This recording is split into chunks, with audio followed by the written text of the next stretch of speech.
Hello YouTube, in this video I'm gonna show you how to remove the starter motor from a Volvo 1.6 diesel, also the model that's called D2.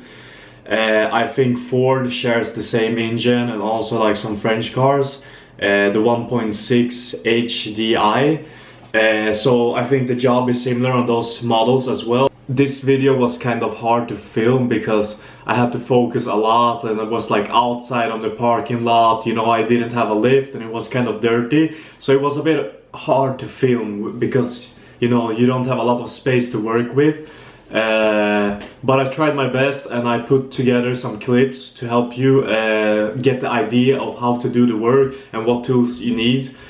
I'm gonna do another video another time, like a more in-depth how to change the starter motor, but I hope at least this video will help you. Just a quick video. Also, this is really important. If you think about doing this work, you have to think about safety first. Use jack stands, secure the car, use safety glasses, because like I did it without safety glasses and like it falls down a lot of shit like when you're under the car, if I'm gonna be honest, especially in the area where the starter motor sits. And now I'm gonna roll the clips. We're gonna start by removing this airbox. I removed the air intake and the first bolt that is on this side on the gearbox through the engine, not through the engine but like through to the starter. It was a 10mm and it was down here. It's hard to see, but it's like close to the gear linkage here. Like you can take off the battery, but I didn't take it off. I just disconnected the connections. So it is reachable with just like a wrench or a socket like here. And I removed the under tray and now I'm gonna go under the car and remove the other bolts.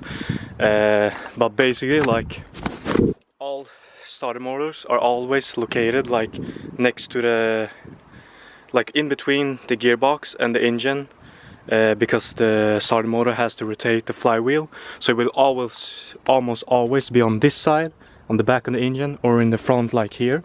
But like you will always have to check it's somewhere in between the engine and the gearbox. I'm gonna show you where the starter motor is located. It's behind the cylinder wall on the back of the engine. Like as I told you, I already removed the first bolt from up here, but now I'm gonna go under. I have jack stands. I have pliers. I don't know if you guys can see, but here is the starter. Here is the first bolt. We have one last bolt that is located on the gearbox. Here. It's located here, and here is the starter. Here's the cables, I removed them. Pro tip, wear glasses, I don't have any. So here is the starter motor, and we have two of the bolts. I have the third here, so like the only bolt that is different is the one that you take up from the front of the engine, like up front, and these two are from below. They are all 10mm. It wasn't too hard to remove it, but here it is. Just a reminder, the connector goes on this one and the small one, and the small one is 10 and this is 13, and this one you just like you just plug like a 13 bolt here. So yeah, the connectors are like this.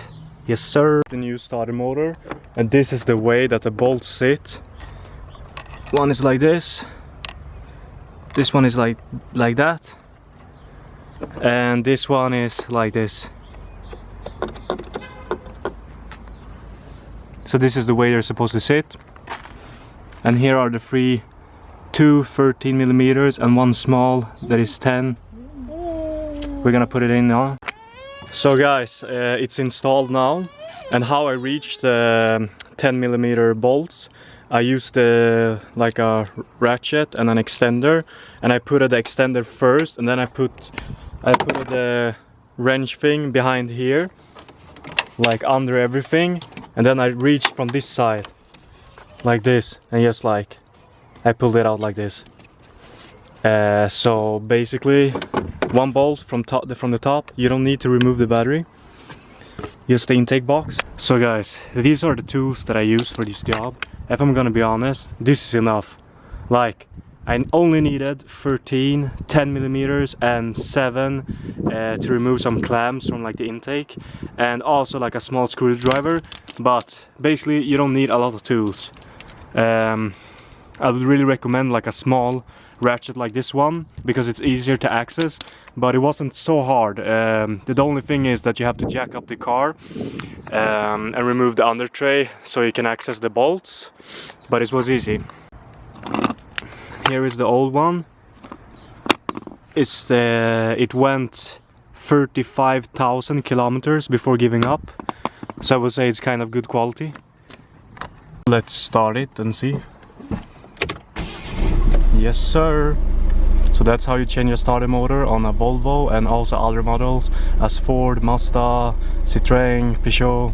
Yeah man.